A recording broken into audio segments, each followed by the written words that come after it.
Berikut merupakan presentasi dari kelompok kami dari mata kuliah manajemen biaya, dan pada kesempatan kali ini kami akan membahas mengenai strategi dan penganggaran modal dengan dosen pengampu Enci Victoria Neisio untuk SE MSI. Berikut merupakan nama-nama kelompok yang juga ikut mempresentasikan materi ini.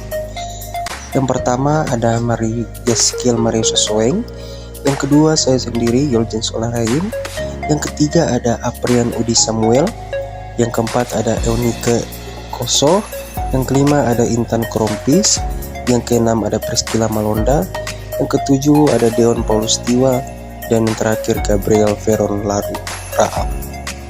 Agar kita lebih memahami mengenai materi ini, langsung saja kita masuk pada pembahasan materi. Peran anggaran. Secara umum, anggaran dapat didefinisikan sebagai rencana kuantitatif yang meliputi aspek keuangan maupun non-keuangan. Dalam perusahaan, anggaran biasanya disiapkan baik pada level korporat, departemen, divisi, maupun untuk berbagai fungsi seperti penjualan, produksi, riset, dan lain-lain. Anggaran atau budget merupakan rencana terperinci untuk pemerolehan dan pemakaian sumber daya keuangan dan lain-lain selama periode waktu tertentu, khususnya 1 tahun. Sedangkan proses untuk memproyeksikan operasi dan proyek secara terus-menerus serta kemudian merefleksikan implikasi keuangan disebut penganggaran atau budgeting.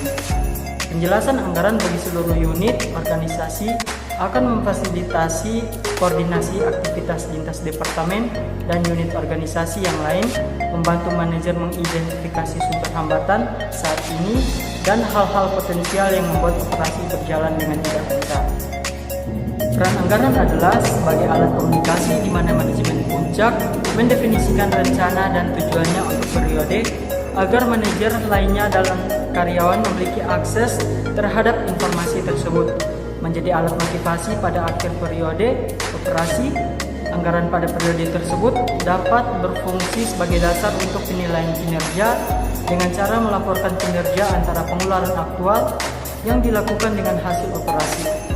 Anggaran bagi perusahaan dapat memberi beberapa keunggulan, di antaranya menyediakan sumber daya informasi yang dapat digunakan untuk meningkatkan pembuatan keputusan, evaluasi kerja, serta meningkatkan komunikasi dan koordinasi.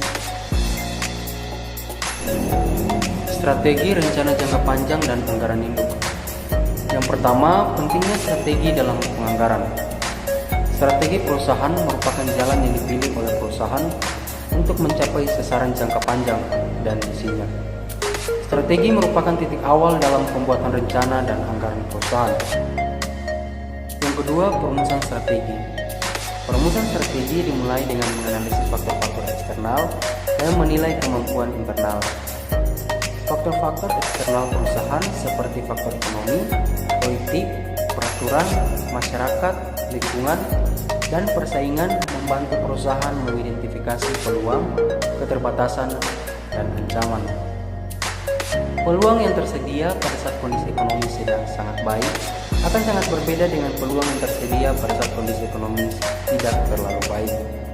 Situasi politik dan peraturan seringkali menentukan tindakan terbaik bagi perusahaan dan organisasi. Penilaian kondisi internal seperti keuangan yang terdapat pada organisasi, kekuatan dan kemampuan manajemen, serta struktur, moral dan budaya dari organisasi dapat membantu perusahaan untuk mengenali kekuatan, kelemahan, dan keunggulan kompetitif yang dimilikinya. Yang ketiga, tujuan strategi dan sasaran jangka panjang. Organisasi mencapai tujuan strategis dan sasaran jangka panjangnya melalui anggaran modal dan anggaran induk. Strategi memberikan kerangka kerja bagi pengembangan rencana jangka panjang. Rencana jangka panjang atau long range plan mengidentifikasi tindakan-tindakan yang dibutuhkan dalam periode 5-10 tahun untuk mencapai tujuan strategis perusahaan. Contoh, karena mengharapkan permintaan yang lebih tinggi atas produk-produknya, suatu perusahaan mulai merencanakan membangun suatu pabrik baru sejak 3 tahun sebelumnya. sasaran jangka pendek dan anggaran induk. Nah, sasaran jangka pendek. Sasaran jangka pendek adalah tujuan dari periode selanjutnya, dapat berupa jangka waktu 1 bulan, 1 kuartal, 1 tahun, atau jangka waktu tertentu yang diinginkan oleh organisasi untuk masa perencanaan. Perusahaan menentukan sasaran jangka pendek pada suatu periode anggaran berdasarkan tujuan strategis, sasaran dan rencana jangka panjang, hasil operasi periode yang lalu, serta faktor-faktor operasional dan lingkungan yang diharapkan pada masa datang yang meliputi kondisi ekonomi, industri, dan pemasaran. Sasaran-sasaran ini menjadi dasar untuk mempersiapkan anggaran induk untuk suatu periode. Setelah mengetahui bahwa sasaran dari satu organisasi adalah multidimensi, makin banyak perusahaan yang menggunakan balance scoreboard untuk menerjemahkan strategi dalam bentuk sasaran perusahaan. B. Anggaran induk. Anggaran induk atau master budget menerjemahkan sasaran organisasi jangka pendek ke dalam langkah-langkah tindakan. Anggaran induk adalah rencana aktivitas operasional dan keuangan organisasi untuk periode tertentu yang biasanya jangka pendek 1 tahun, 1 kuartal, atau 1 bulan. Anggaran induk menjelaskan secara rinci rencana tindakan untuk mencapai sasaran jangka pendek organisasi, rencana keuangan untuk akuisisi dan komitmen sumber daya keuangan untuk aktivitas operasional yang dianggarkan selama periode anggaran. Anggaran induk merencanakan aktivitas-aktivitas untuk periode yang akan datang dan mengoptimalkan sumber daya untuk aktivitas-aktivitas ini. Komitmen harus dibuat dengan gagasan yang jelas tentang arah organisasi dan harus konsisten dengan tujuan-tujuan strategis, rencana jangka panjang, dan sasaran jangka pendek organisasi. Anggaran induk berbeda dari rencana jangka panjang, paling tidak untuk 2 hal.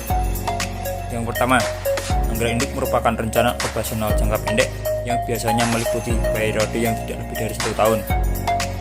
Rencana jangka panjang menyangkut periode yang lebih panjang, misalnya 3-5 tahun. Yang kedua, titik berat anggaran induk adalah pusat pertanggungjawaban. Rencana jangka panjang lebih merupakan unit bisnis, program aktivitas, atau lini produk strategis yang terstruktur. Hasil operasi pada tahun-tahun terakhir, termasuk hasil yang diharapkan dari tahun yang hampir berakhir, menunjukkan keterbatasan. Tindakan yang tersedia bagi organisasi dalam menyusun anggaran induk,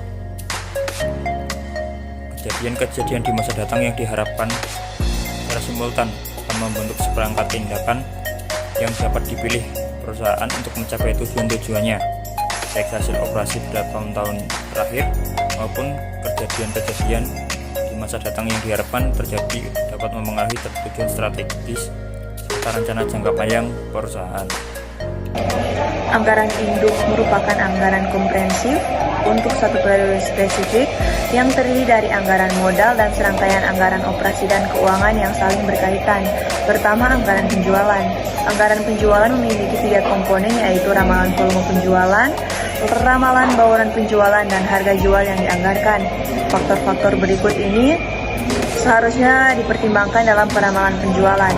A. Tingkat penjualan pada saat ini dan tren penjualan pada beberapa tahun yang akan datang. B. Kondisi ekonomi dan industri secara umum. C. Tindakan kompetitor dan rencana operasi. D. Kebijakan penentuan harga. E. Kebijakan kredit. F. Aktivitas periklanan dan promosi. G. Pesanan yang tidak dapat dipenuhi. 2. Anggaran produksi. Anggaran produksi menunjukkan rencana produksi untuk suatu periode tertentu. Anggaran produksi dideskripsikan berdasarkan persamaan berikut ini. Anggaran produksi sama dengan anggaran penjualan tambah persediaan akhir yang diinginkan kurang persediaan awal. B. Anggaran pemakaian dan pembelian bahan baku langsung. Anggaran pemakaian bahan baku langsung menunjukkan jumlah dan biaya bahan baku langsung yang dianggarkan yang dibutuhkan oleh produksi. Anggaran pembelian bahan baku langsung menunjukkan jumlah bahan baku langsung yang akan dibeli selama periode tersebut untuk memenuhi produksi dan persyaratan persediaan akhir bahan baku. C. Anggaran tenaga kerja. Anggaran tenaga kerja yang bagus membantu perusahaan menghindari pendapatan secara mendadak mencegah kekurangan tenaga kerja dan mengurangi atau menghapus kebutuhan untuk memberhentikan karyawan. D. Anggaran overhead pabrik. Anggaran overhead pabrik mencakup seluruh biaya produksi selain biaya bahan baku dan tenaga kerja langsung. E. Harga pokok produksi dan harga pokok penjualan.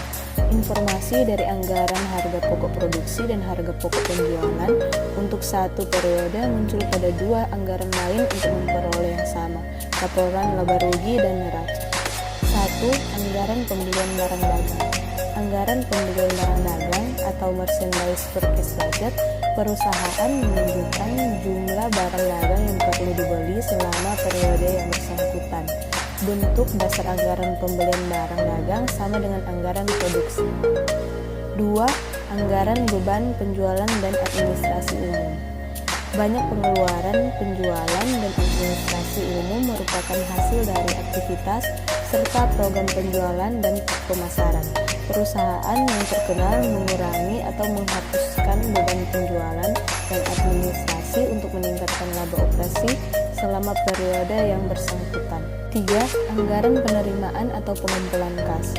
Anggaran penerimaan kas menyediakan perincian mengenai antisipasi pengumpulan kas dari operasi yang suatu periode yang akan datang. Penerimaan kas dari aktivitas investasi dan pembiayaan ditunjukkan pada tempat lain di anggaran kas. 4. Anggaran kas. Anggaran kas atau cash budget membuat implikasi kas dari seluruh aktivitas yang dianggarkan. Pada umumnya, anggaran kas mencangkup 3 bagian utama. Yang pertama, arus kas berisi dari aktivitas operasi, kedua, arus kas berisi dari aktivitas investasi, serta ketiga, arus kas berisi dari aktivitas pembiayaan. 5. Laporan laba rugi yang dianggarkan. Laporan laba rugi yang dianggarkan atau pro forma mendeskripsikan laba bersih yang diharapkan untuk periode yang akan datang. Keenam, neraca yang dianggarkan. Tahap akhir dalam siklus penyusunan anggaran biasanya adalah menyiapkan neraca yang dianggarkan atau pro forma. Neraca yang dianggarkan menyertakan implikasi dari seluruh operasi dan arus kas selama periode anggaran dan menunjukkan saldo yang diproyeksikan pada akhir periode anggaran. Ketidakpastian proses anggaran dan isu perilaku dalam anggaran. Dengan yang pertama, bagian A, ketidakpastian. Peranti lunak program komputer akuntansi seperti Excel dapat digunakan untuk berhubungan dengan ketidakpastian yang berkaitan dengan proses penyusunan anggaran. Peranti lunak ini dapat digunakan untuk melakukan analisis bagaimana jika dan analisis sensitivitas atau analisis bagaimana jika. Maksud analisis bagaimana jika adalah untuk menelah bagaimana perubahan pada satu atau lebih dari satu hal anggaran mempengaruhi variabel lain atau anggaran kepentingan. Kedua, analisis sensitivitas. Salah satu keunggulan utama dari melakukan analisis sensitivitas adalah kemampuan untuk memisahkan risiko yang berkaitan dengan komponen operasi tertentu dan mengembangkan rencana kontingensi untuk berhubungan dengan risiko-risiko tersebut. B. Proses penganggaran. Proses penganggaran biasanya mencakup pembentukan komite anggaran, penentuan periode anggaran, spesifikasi pedoman anggaran, penyusunan proposal anggaran awal, negosiasi peninjauan ulang, serta revisi anggaran. Contoh penganggaran komprehensif, Carry Window System INS (KWS). 5 tahap pengambilan keputusan strategis untuk Carry Windows System INS. 1. Menentukan isu strategis di sekitar masalah. Kedua, mengidentifikasi tindakan alternatif. Ketiga, memperoleh informasi dan melakukan analisis terhadap alternatif. 4. Didasarkan pada strategis dan analisis, memilih dan mengimplementasikan alternatif yang diinginkan. 5. Menyediakan evaluasi yang berkelanjutan mengenai efektivitas implementasi pada tahap 4. Bagian C. Isu perilaku dalam anggaran. Agar dapat mendorong proses penganggaran yang berhasil, pihak manajemen harus mempertimbangkan sejumlah isu perilaku berikut. 1. Kesenjangan anggaran. 2. Keselarasan tujuan. 3. Pengangguran kuantitatif atau partisipatif. 4. Tingkat kesulitan dari target anggaran. 5. Keterkaitan kompensasi dengan anggaran kinerja. 6. Penganggaran pada perusahaan jasa. D. Penganggaran pada perusahaan jasa dan pendekatan penganggaran alternatif. Yang pertama, penganggaran pada perusahaan jasa.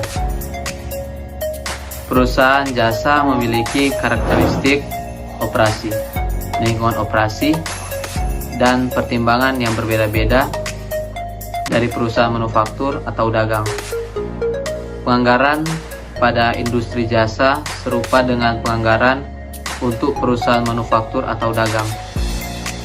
Penganggaran untuk perusahaan jasa terdiri dari serangkaian rencana terintegrasi untuk periode yang akan datang.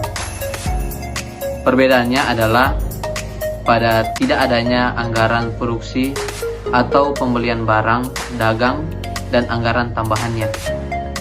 Yang kedua, pendekatan penganggaran alternatif atau penganggaran tanpa basis. Penganggaran tanpa basis mensyaratkan manajer untuk menyusun anggaran setiap periode tanpa basis.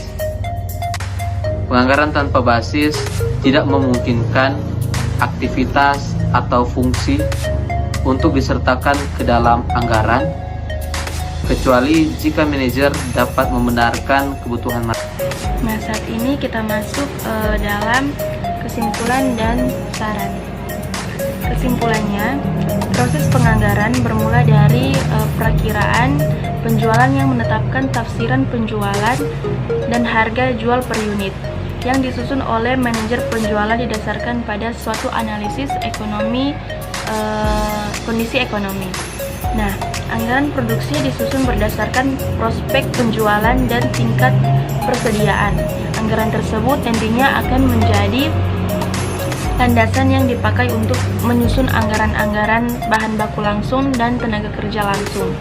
Nah, lalu hasil yang diharapkan dari kegiatan-kegiatan usaha tersebut akan dirangkum dalam suatu laporan laba rugi dan akhirnya hasil finansial dari kegiatan-kegiatan usaha akan dirangkum dalam suatu anggaran kas dan neraca. Baik, yang selanjutnya adalah saran. Syaratnya adalah perusahaan harus memperhatikan penyimpanan yang terjadi dalam penyaluran untuk periode yang akan datang agar dapat dilakukan dengan baik atau dengan tepat. Sekian presentasi dari kelompok kami.